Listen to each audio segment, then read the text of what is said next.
Welcome to Loleventvods. Watch the full game of today's LTA 2025 matchup.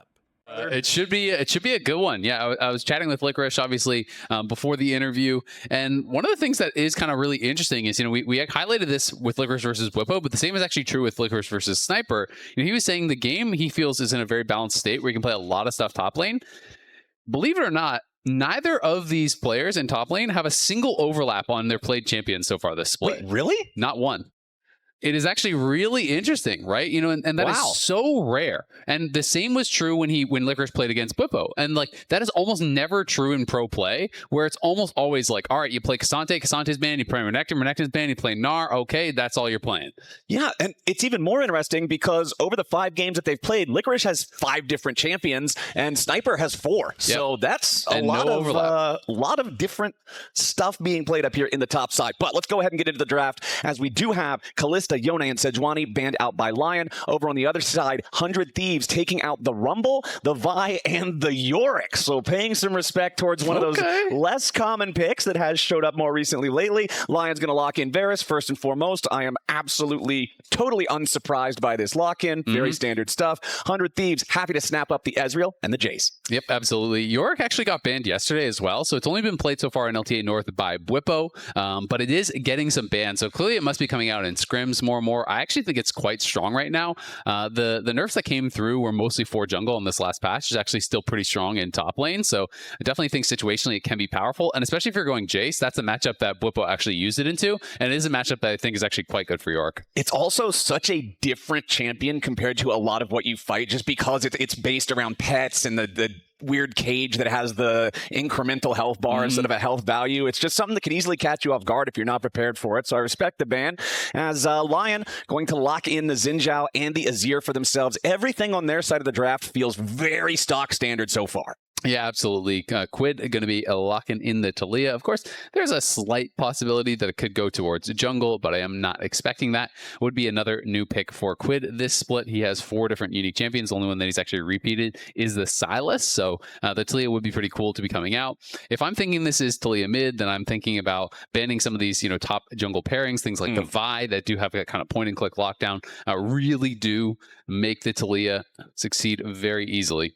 Yep. Luckily for LYON, the Vi already banned out in that first half by 100 Thieves, so they won't have to deal with that deadly combo. But looks like 100 Thieves are going to look towards that top side. They know they've already got the Jace, so they're going to get rid of some of the options that they think Licorice would like to play into it. The Sion going to be the first one of those, as LYON will ban away the Alistar. They do not want to have that one paired up with this Ezreal. We know a lot of the times when you lock in Ezreal, one of the most comfortable things that supports want to do, pick something that can be an early effective roamer, make plays elsewhere, let Ezreal just hang out and farm with a Mystic Shot safely. They don't want to be dealing with that. Yeah, absolutely. Leona, another pairing that, can be really powerful with the Taliyah, point and click CC, whether it comes from the jungle or down in that bot lane, obviously very powerful. So I wouldn't be surprised to see Leona getting banned away, but we'll see where they do want to go. Mostly just all top lane bans, though, from 100 Thieves. You obviously touched on the Yorick, on the Sion. It is also going to be the Ambessa ban. The Rumble was banned out earlier, so 4 to 5 of those bans pointed towards Licorice.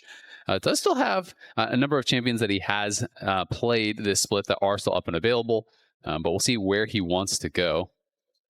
I'm not going to comment. Pantheon I think is pretty likely. Pantheon, because Pantheon is still, that potential flex. Neferi is another option when you are pairing it with that AP mid laner. So it is going to be Neferi here in the jungle for River. I do still think they do need some sort of point and click CC or hard engage, or they're going to have to rely on their opponents engaging into them and then just try to play that disengage style. But it is very difficult to play that style without any sort of engage, because if the early game goes bad, then you're kind of just cooked. I mean, there's really, really limited options for any kind of CC or lockdown at all on this team so far. It's really just, can Taliyah hit a shove, but without any setup, that just becomes degrees more difficult. Yeah. Back over on LYON's side, though, they're going to lock in some strong CC in the support role there with the Nautilus, and the top laner to go into the Jace will be the Cassante. Yep, so it is going to be Cassante. That is the 6th pick in 6 games for Licorice, so he is maintaining that new champion every game stat status. Rel making a lot of sense there. Both Rel and Rakan, I think, would have been absolutely fine, but you do need some sort of hard engage, some sort of setup to be able to start off the fights, and I think Rel can really fit that bill. It's also something that people like quite a bit into Nautilus because there is that interaction with your Shattering Strike. You can break the Nautilus shield, so there is that potential advantage, in that matchup down on the bottom side, but definitely not expecting Rel Ezreal to be really scrapping too heavily in the 2v2. Varus Nautilus, I do think should get the push, should have the priority there, and it's going to be more about, picking that Rel for the team fight. And, I feel like Licorice will probably have some pretty comfortable itemization this game since you're going up against an AD top laner and this assassin-style AD jungler. Cassante loves being able to just slam one resistance for the first couple of big items, and this is a great game to do it. Yeah, absolutely. I do think, in these kind of games, a lot of times you can just kind of like fully stack armor and then buy like a Jack Show or whatever to give you a little bit of MR later on, but that's also going to amp all your resistances that you already have in the armor. So I do think something like that can be quite viable as long as Quid is not just getting super fed on this Taliyah and really kind of demanding that you build more MR. Because I agree. It's Jace Nefiri top with Ezreal down in the bot lane. Mostly you're going to be taking physical damage, and that is going to make the job a little bit easier for Licorice. If he can have a good laning phase, it definitely could become a brick wall. I'm ready for it, man. LYON versus 100 Thieves. LYON hungry to be that first team to take a game off of one of these top squads. And 100 Thieves, they have been looking shaky. Their game yesterday ended up being the most intense game of the day just because it had to go back and forth with 100 Thieves initially struggling up against Dignitas. They're wanting to have a stronger showing here on day 2 of Super Week. Absolutely. It's going to be exciting. Ayla, talking to him, he was saying he thinks that the bottom 4 teams are actually a lot stronger this split than they have been, in the past. And so it's interesting because a lot of teams are talking about, these teams from the bottom 4 are performing in scrims, but none of them have gotten a single win still yet on stage against that projected top 4, which does make that top 4, bottom 4 narrative kind of very easy to talk about, right? Yeah. If you weren't around at the start of the split, when we did our power rankings, every single person on the broadcast who did their power rankings had the same 4 teams in the top 4 and the same 4 teams in the bottom 4. The order was different, but that is kind of where that discussion has come from. And since LYON was able to get their 3 wins against those other projected bottom 4 teams, they're then looked at as, okay, well, you're the team that is most likely to be able to punch up and take a game off of one of these top 4 teams. Also, very important, that is the hot dog skin. Something happened between the last time they enabled it's allowed now. Yes, You're right. The hot dog is now allowed to be played in the LTA. This is great progress for Nefiri enjoyers everywhere. And 0 the record, by the way. Top 4 versus bottom 4 so far. That's quite That's pretty good for the top 4. It's a strong argument for the line being drawn in the standings where it was. But we are going to see both of our junglers starting on the top side of the map. That skin is so troll, man. It's one of those skins that's like so stupid that it crosses over and becomes amazing. It becomes cool again. Yeah, exactly. I also it's like the Iron versus Challenger thing, there's the bell curve, and then the Iron and the Challenger player have the same mindset. I like the fact that it has the green chroma too. That just looks like a toxic waste hot dog. It's not the one that we're getting this game, but it's a fun skin. As we take a look at where everything's kind of shaking out here early on in the lanes, FBI and Ayla with that initial push down there in the bottom lane, so going to be happy to not be constantly under the pressure from the Varus, at least for this first shove. Meanwhile, back over in mid, this is one that I'm really interested in seeing. The desk, the analysts, I still call it the desk even after all this time. The lounge was talking about how, this is part 2 of Saint's big challenge week. Yesterday, he was not able to rise to the occasion against Quad. He actually got solo killed. Did not seem like he was really completely prepared for that Cassiopeia matchup that he had to play into the FlyQuest mid laner. So I'm curious how well he'll be able to bounce back here today against Quid. Yeah, absolutely. He got player of the week in week 1. He was playing incredibly well, but he is playing against some monstrous mid laners this week. It is a super hard set of games here in Super Week for Saint. You talked about it. He had Quad, now he has Quid, then he has Loki on Monday as well. Does not get much harder than that in the LTA here. So Saint definitely has an opportunity to really kind of build a name for himself and really, kind of catapult himself up into that upper echelon of mid laners. You know, last week he was amazing. No one's going to take that away from him.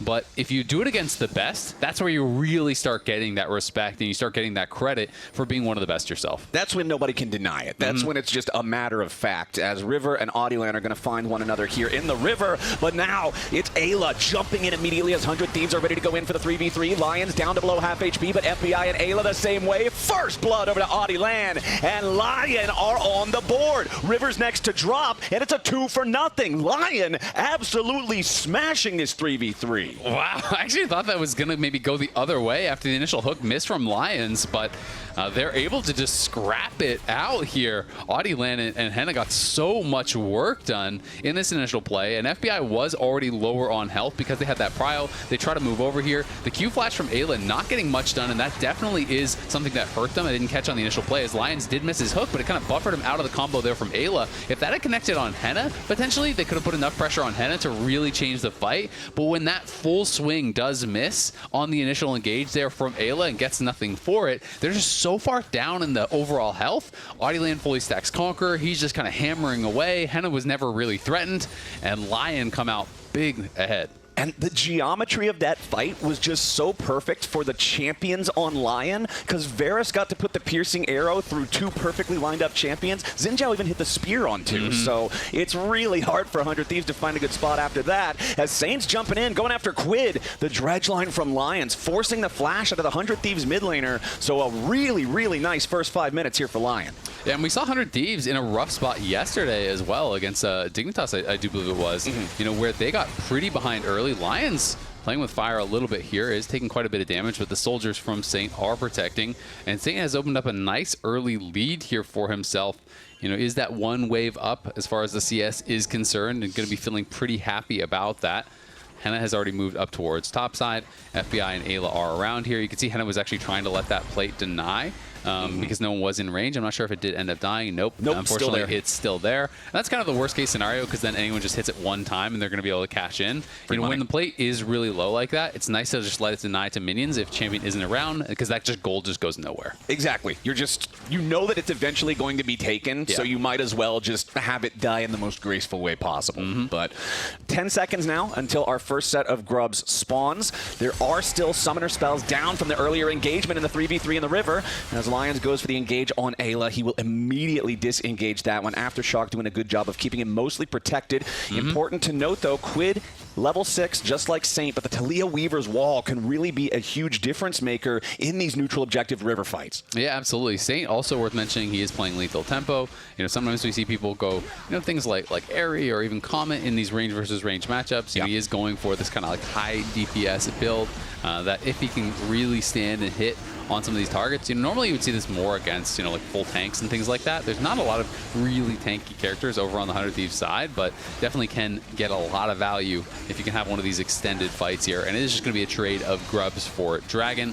Lion up towards that top side. They're going to be really happy about how this early game has gone. They're up 1k and they get 3 grubs. When you are the one who is winning the early game, who is having the pushing lanes, grubs get so much more value. Yeah. I mean, grubs they're a down payment objective, right? Like, yeah, sure, it's nice to grab the extra EXP for your jungler. It's nice to get the little bit of gold that they reward, but it's really all about how much more value you can get later thanks to the pushing power, and I 100% agree. When you've already got the lead, it just compounds and makes it that much better. As Audiolan roaming around with Lions, whenever you're playing one of these junglers that likes to get in there and fight, one of these skirmishers, assassins, whatever, having a CC-heavy support that is just happy to roam with you into the enemy jungle feels so good. Yep. Absolutely. It is going to be very strong. And we've seen a lot of teams doing that style, you know, who have just been roaming heavily, especially when they are playing these carry-style junglers. You know, just getting locked up with that jungler, going in, stealing away camps, trying to put that pressure on. And you can see Lion left a lot of vision coverage on this top side. 3 pink wards over in that top side river, as well as 1 ward up in that top lane, a tri-brush. So really a lot of coverage to make sure that there wasn't going to be any sort of sneaky approach to them on the grubs, that there wasn't going to be any interruption on their take there. And Ayla just trying to battle back in that vision game, trying to clear out some of this vision and keep Quid safe here in that mid lane, allow him to try to get this push out and take a reset. Gold advantages across the board for LYON, except for that top lane matchup, but it's Jace into a melee champion. You would expect Jace to be ahead. It's more of a question of how much of a lead can he build, especially with things going south in that bottom lane fight earlier means you're going to have to make up for some of that elsewhere on the map. Yeah, and we'll see if he can do that. I mean, yesterday in the game, you know, he wasn't kind of really in a wonderful spot, but because he was actually playing so heavily through side lane and his team was kind of surviving as this 4-man core, he ended up getting a really big advantage throughout the game. He was able to build up more and more gold as he picked up those minions, took down towers. He's also going Conqueror, so that is obviously the much better scaling rune than going something like Grasp that we had been seeing, you know, exclusively last split and still sometimes this split. But that is going to mean in the 1v1 he should have a better time later on. And in this kind of matchup, honestly, it is going to be about him getting towards Cleaver very likely, because we are expecting a ton of armor to be stacked here from Licorice, who looks like he's going to be going Iceborne first, which I'm always kind of a fan of. It is one of those items that does allow tanks to have a little bit of damage, a little bit of the ability to kind of fight back, and obviously quite strong Cassante. Right, yeah, he can proc it so easily. You're constantly spamming the Intofo strikes, makes it so it's pretty much whenever you need it, you've got that proc ready to go. LYON were trying to find an opportunity there. You saw briefly before Saint standing off to the side in fog, but 100 Thieves also dropping a couple pings on that. They knew what was going on, so nothing else happening here just yet as both supports continue to make multiple visits toward the mid lane. Nothing has happened, but they're really anxious to make that change. Yeah, they are really looking to fight here. I think, honestly, for the LYON side, you don't have to be. I think LYON are happy to just play a slow, steady game, farm it up. You know, you have the Azir, you have this kind of beefy front line there in Licorice. So I do think they're going to be the ones who are less eager to force these fights. But playing against 100 Thieves, you have to be expecting that they're going to be looking for any opportunity to try to make something happen here. And we'll see when they can find it. You know, Ayla is going to be level 6 here. Next time he soaks even just a minion or two of experience. So that is going to give him more of an ability to engage. And Quid, of course, has been level 6 for quite some time and is moving down towards this bottom side, trying to see if there was an opportunity there. And I think that Ayla hitting level 6 is absolutely massive because it goes back to what we were talking about in the draft. This is the engaged champion for the team. Nobody else here can really start something up unless, you know, someone on LYON is just not paying attention, gets hit by a seismic shove. It's difficult for anyone else to be the one who decides to go. And so Ayla's going to have a lot of pressure on his shoulders this game, I think, to make sure that he's picking the right moments and finding those big engages. And you can see the 100 Thieves looking like they're not even going to contest the 6 grubs here. They're just going to try to trade for a little bit of tower damage down on that bottom side. But they did have this kind of late reset, and River was not even in the area. Maybe they're going to try to move over now and like steal 1 grub. Giving over 6 definitely feels rough, but they're so late to the play that it is going to be, you know, if anything, just 1 steal on a grub. And doesn't even get it, but Audieland in some danger now as Ayla jumps in to help River, trying to take out the LYON jungler. Sniper's ready to join the fight now too as Audie has to flash away. A lot of damage though, back onto River, who tries to get away with an Afiri W, but he's so very low. First kill goes over to Sniper, picking off LYONs as Saint's the next to fall, and Sniper goes to the skies. 100 Thieves striking back. 100 Thieves just fight their way out of it, man. It just seems to happen every single time. It felt like LYON were there so much earlier and maybe just didn't expect that 100 Thieves were going to contest because 100 Thieves showed up so late to the fight. But 100 Thieves take the fight anyway. They do deny at least that 1 grub. They get some kills. They're getting plates as well. They had Quid down on the bottom side pushing that in. Sniper is able to get some time alone on this tower. And now with a couple kills that he picks up, with the turret plates that he picks up, he's going to open up a pretty big advantage. So, you know, even though it was LYON here a lot earlier, Saint is over at the tower. Henna was not actually rotating, and they didn't have the TP on Licorice, so you know, they kind of committed to this pretty heavily. And yes, it is 100 Thieves showing up late, but they're showing up with that extra man. And LYON ends up being a little bit overcommitted to that play. And you can see the frustration there on the coaching staff's face. A little bit of exasperation, and Golden Glue's pretty happy about it.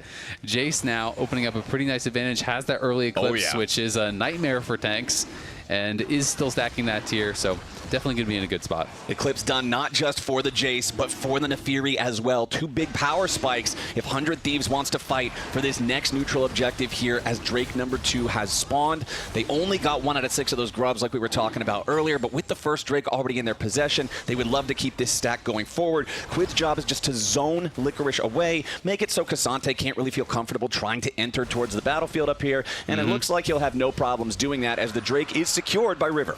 It is really nice to see these lane assignments here from 100 Thieves because as Licorice, we talked about it, you're going up against Jace, and then there's an Nefiri jungle, so you stack a bunch of armor, and then all of a sudden it's 13 minutes into the game, you got a bunch of armor, you're feeling pretty tanky, and now you're laning against Quid. Yeah. And it's like, well, the armor's not doing so hot for you at that point. And Sniper, who, yeah, he has tabbies, but honestly, who cares? You're just building damage, and it doesn't really matter if you're going to be laning against Saint or Licorice. It does have that nice little lane assignment for them, so tabby's going to be completed for Licorice as well. He is still just going to be building heavily towards that armor.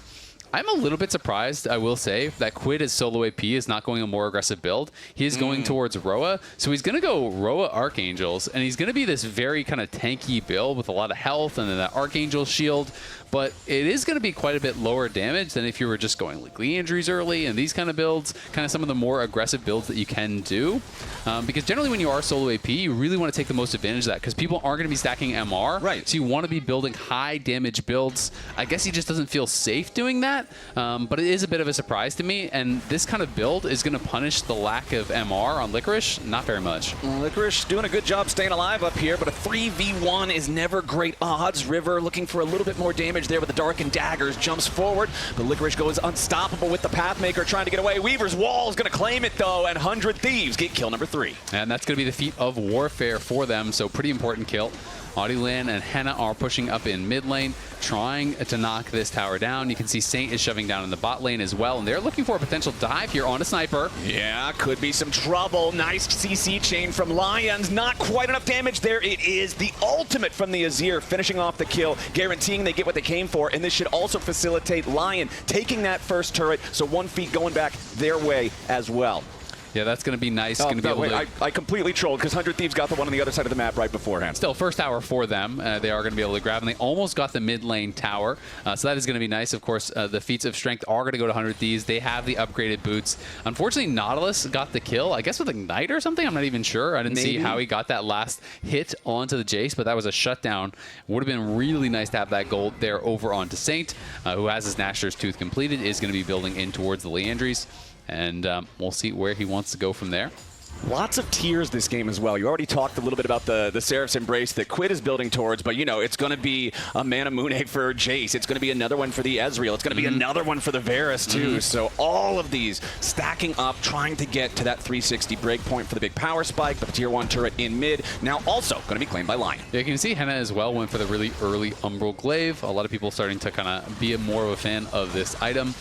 Did get some changes. I think it was made a little bit cheaper. There was some sort of buff. I can't remember exactly what it was. A couple of patches ago, and people started experimenting with it on Kai'Sa as well as a few different champions, so he's going to have that early Umbral Glaive. It's a great early power spike, and it's going to help, of course, with the vision game as we go further on. And I think that Henna's going to feel really good about having the like the high damage lethality Varus build in this game because everybody on the enemy team is so vulnerable to that damage. I mean, the closest thing to a real tank you're going to have is Ayla, but he's on a support budget. It's not going to be that easy to build up enough resistances to tank those things. And the Rift Herald will now be claimed very shortly after spawn, again, by River on the Nefiri. Yeah, honestly, this is so reminiscent of the 100 Thieves game from yesterday, you know, where it was Dignitas playing that really strong early game, you know, getting themselves into a good spot, and then 100 Thieves were able to kind of fight back and equalize the game. And from there, they were the ones playing better in those team fights, in those 5v5. So we'll have to see if LYON can kind of flip the script as far as that goes, because it is 100 Thieves now in 1 minute who are going to be having the opportunity to move towards Soul Point. And it is Hextech Soul, which is incredibly powerful here. You definitely do not want to allow them to get this third dragon here at 18 minutes, because you could be setting up for a very early Soul. And that is what LYON is going to have to be ready for. And especially if 100 Thieves keep getting to objectives first. If they can put themselves in a spot where now LYON has to try to walk up, face check into a situation where you're having to dodge accelerated shock blasts, mystic shots, every single rock that Taliyah is going to throw, well, all of a sudden, now there's not quite as much pressure on Ayla to have these massive engages because everybody on LYON will just get shot to pieces before it even happens. Audi nice disengage there with the ulti, but he's ready to charge back right into the fight. Ayla here on the front line, locked up by LYONs. Licorice with the teleport in, and Ayla is in danger. Nice kill going over to Henna, and they're looking for another. FBI on the run. Adiland's got to be a little bit careful here. 100 Thieves disengages after losing their support. Yeah, they thought they actually had a catch here onto Adiland, but he has a really nice sidestep on the Shattering Strike, the Q flash from Ayla. And then, because he has no mark on Ayla, he's able to knock him out of the crash down with his ultimate. That was beautiful from Adiland. Is able to just completely outplay in that situation and kind of single-handedly wins them the fight, and as a result, wins them the dragon. Exactly. Sometimes you have a really cool play in League of Legends, but it really doesn't turn into a whole lot. It's just cool points more than anything. That was a really sick play that then completely shuts down the neutral objective stacking that 100 Thieves were playing around. Yeah, I mean, we can watch this one more time. So the Q flash here, it's kind of going to get sidestepped by Adiland. He was walking to the right and then juked back to the left. And then, as I said, because there is no mark, he has not hit Ayla. That means when you do the Crescent Guard, it knocks them back. So he knocks them out of the air of that crash down and then is able to go back in here for the re-engage. You can see Henna was able to connect his ultimate over onto FBI. FBI is forced to pop that barrier and get right out. And with the jungler going down, and with the support going down, they weren't able to actually continue that play and weren't able to look for the dragon. Henna could be in a little bit of danger here if he steps too far forward, but he does have LYONs nearby to protect him. I also like how Adi stops the initial engage, but then as soon as he sees Seismic Shove underneath him, he knows, all right, I'm going back in one way or the other. I might as well charge. Yeah, absolutely. And we can see Adiland was talking about, scrimming against these top 4 teams, and of those top 4 teams, he saw 100 Thieves as the most beatable, the most likely to get a, quote-unquote upset against. And it's interesting because some players I talked to didn't even think that 100 Thieves should be ranked in the top 4. They thought that LYON already, based on scrims, should be actually ranked above them. So there is obviously, disagreement based on, how scrims are going versus different teams, but still, I think pretty much everyone is agreeing that these are the teams that should be in 4th and 5th. That's kind of like where all the pros that I'm talking to are kind of power ranking these 2 teams, and we'll see if one is going to be able to kind of upset the apple cart, so to speak. We talk about that hard line drawn in the standings, but these are the 2 teams that stand closest to the line, that feel like, just 1 foot further in either direction, they could end up being the one to kind of break that trend, as Quid on the Taliyah has both of those items completed that you were talking about now with the Seraph's Embrace fully evolved. Rod of Ages just now ticking over to 5 stacks, so still has a little bit longer to get that one all the way charged up. You can see in Licorice's inventory, it looks like he's kind of going for exactly what you were describing earlier. You go for the armor item, put in the Jack Show second, makes it so you're tanky enough to survive against the Taliyah, and you're still buffing up yourself against everybody else. Yeah, exactly. You're still building more armor. You're still going to be really tanky against the kind of core 3 damage dealers over on 100 Thieves. And looks like it is going to be smote away there, I think, by Adiland. I'm not actually sure who got that, to be honest. They both have a blue buff, so... It makes it a little bit tougher, right? But either way, they are going to have that invade. Not too much happening after it. Saint has just been playing heavily through these side lanes, trying to keep his farm really high here, as has Sniper. Sniper almost has the Moramena fully stacked, and...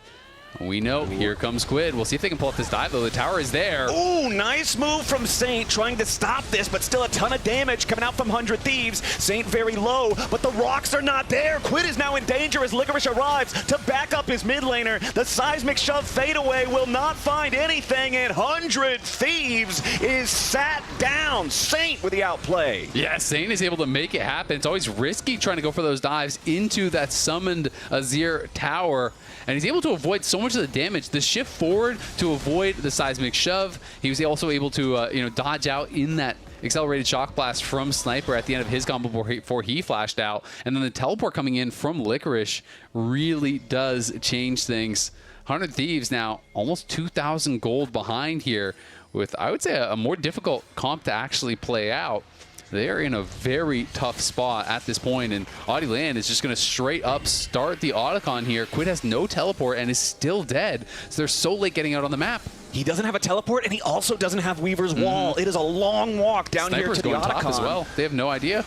Now, LYON isn't taking this particularly fast, and one thing we have seen before is teams not respect the Otacon resistance shred enough if they're taking a long time fighting it, having everybody stand inside the pit for a long time. But no, 100 Thieves, they can't get there in time. So not only is it the outplay in the top lane, that outplay then immediately sets them up to take the Otacon. LYON loving this mid game. Yeah, exactly. And because they got that third dragon, 100 Thieves don't have any sort of a obvious, easy, comeback mechanic or kind of win condition that they can actually play towards. So Audieland getting that earlier outplay is actually having a really big knock-on effect on the rest of the game. That plus the outplay from Sane in the top side has put LYON in such a good spot in this game. 30 seconds until the next dragon, and LYON definitely feel like they are better set up to fight it. That being said, 2 items are completed for pretty much everyone. So the gold lead, while nice for LYON, is not actually showing itself in a completed 3rd item or anything right now. Right. So 100 Thieves, definitely in a deficit, definitely in a tough spot, especially with the Otacon GAs. But if you really execute well on a fight, it's still winnable.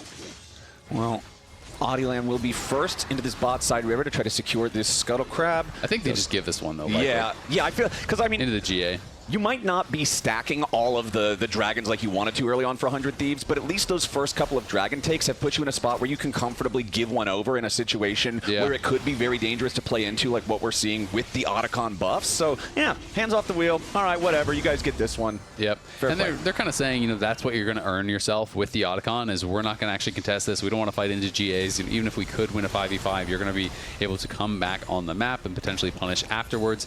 Baron spawning here in just about a minute, so that is going to be the next big objective. Sniper able to get that tier 2, which is huge, and they're looking for a pick mid. Yeah, LYON's in some danger here. Has to try to Spider-Man his way out of it. The dredge line connects onto the terrain and gives him enough distance to not die to it, but now very, very low on HP. We'll see if 100 Thieves can really get anything else off the back of that. Without Baron live on the map, it's not like there's much to play for. Like you already said, Sniper got the dub in the top side by taking the tier 2 turret. That feels fine. I feel like 100 Thieves are probably happy to trade the dragon for that tier 2, and then right afterwards would have really been the cherry on top if they could have secured that last little bit of damage on the Nautilus kill. Yeah, I mean, Sniper here gets so much gold from that tier 2, 700 gold on that isolated tier 2 tower take. It is so valuable when you grab that. FBI trying to defend here. 100 Thieves are collapsing, but this tower is just going to be gone. Yeah, tower's already gone, but Ayla goes in for the engage. Licorice here on the front line, very, very low as Sniper's ready to go into the skies. Licorice caught inside the Weaver's wall, but Quid is already down. The first false life is going to be procced as Licorice continues trying to disengage, but he will be shut down by River as the Otacon buff expires right at the worst possible time. Now Audieland, LYONs, and Sane all have to try to get away. FBI's low HP, but the rest of the Thieves are ready to chase.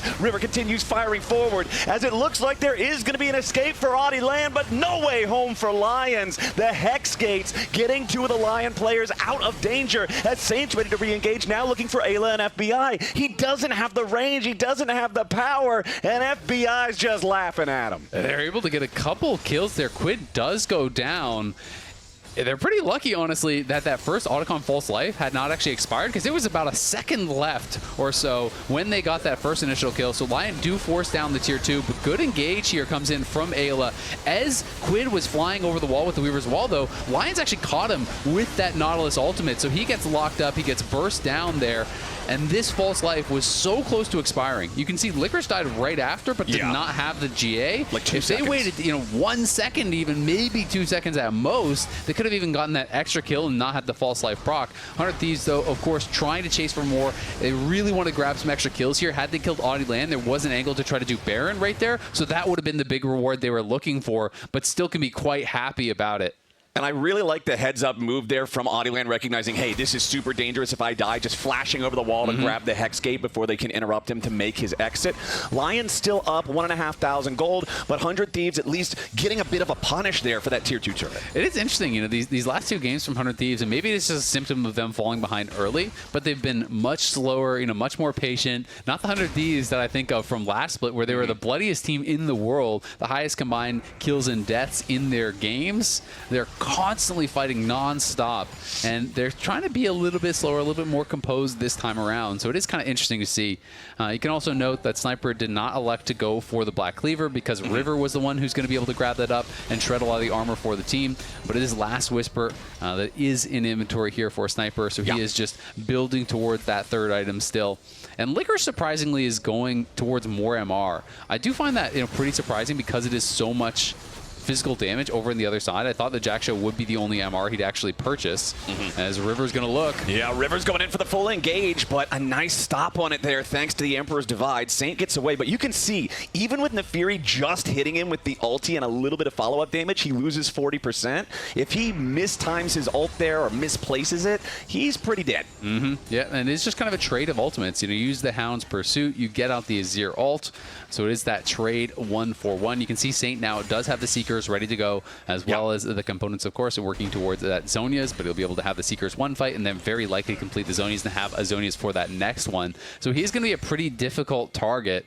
And then you're looking over at Xin Zhao. Well, he's not going to be the one you want to kill. Licorice is tough to get through. It starts feeling like it pretty much can only be Henna, and that's tough when you have to fight through all of this CC that LYON have. And especially because Henna has already completed his third item too. It's Edge of Night. The extra spell shield now has to be procced by something, and it's Lethality Varus. He's comfortable standing very far back, firing off the piercing arrows, makes it much more difficult to find how you want to be able to pop that spell shield, kind of just hoping for an accelerated shock blast, maybe the true shot barrage from a long way away before the team fight. But yeah, two-man attempt. Azir can do Baron very, very quickly. Audieland will be happy to just tank it up for now, but 100 Thieves sniffs it out, and that immediately forces LYON back. It's the advantage of having a dog on your team. Bro.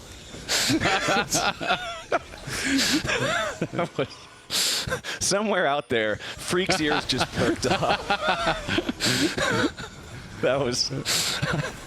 I mean, it worked. You've been laughing for a minute. There you go. I understand. All right. Well, Quid rides in on the Weaver's Wall to block the possible escape route here for LYON as they're trying to get themselves back to a decent position. Chains of Corruption fly out from Henna, but they don't find a target. 100 Thieves with control over the bot side river as Audieland going forward there. The wind becomes lightning, but FBI disengaging with enough distance there thanks to the arcane shift as River is just doing the dragon the entire time. They are forcing LYON to need to step forward. Saint and Audieland suffering from some of this poke here. They know that they need to go in before they absorb too much more. Ayla is on the side, and he could look for a really good engage. He's trying to deny any potential hard commit from LYON. If they hard commit to this fight, they could get pinched. Okay, Audi jumps over the wall, ready to go for the smite fight, but it's going to be secured by Rivers Nefiri instead. Now the 1v1 back in the Dragon Pit is not going the way of the Xin Zhao, as Lions have to try to get away, but a nice seismic shove seals his fate. Now the Nefiri ready to go in once again as the True Shot Barrage flies through and nearly kills off Audi Land. A beautiful shot coming out from Sniper to seal the deal, but River may have gone too far. He jumps back in with the ultimate reset, but he gets himself away because the W is a very balanced ability. That is actually crazy. He dives in 1v3 under the tier 2 tower with the tier 1 tower still alive, gets his 0 ulted, and then just gets out no problem. That is nuts.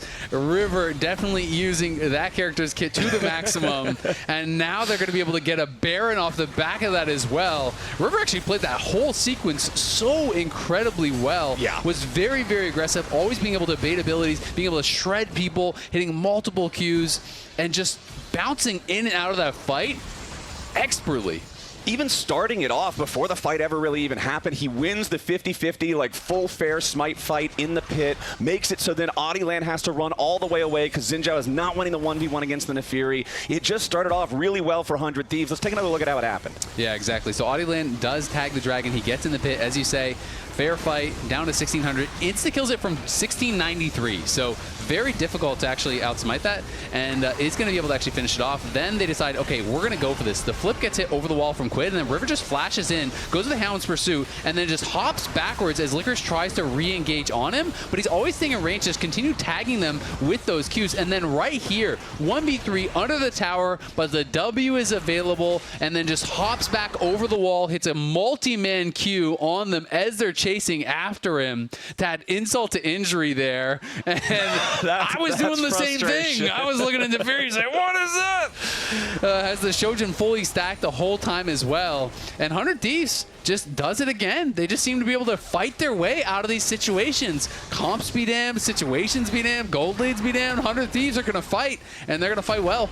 Well, damn, it's looking really good for them now as Licorice is not having a good time trying to deal with this hot dog as 100 Thieves are pushing towards the tier 2 turret, standing here still in the bottom side, but it doesn't have a whole lot of HP to work with. One more Baroned up wave, and they might be able to force it down. Also, shout-outs again to Sniper for securing that accelerated shock blast at the very back end of the fight in that previous one. Guarantees there's no way for the enemy team to try to contest the Baron. He got his one. Sets him up.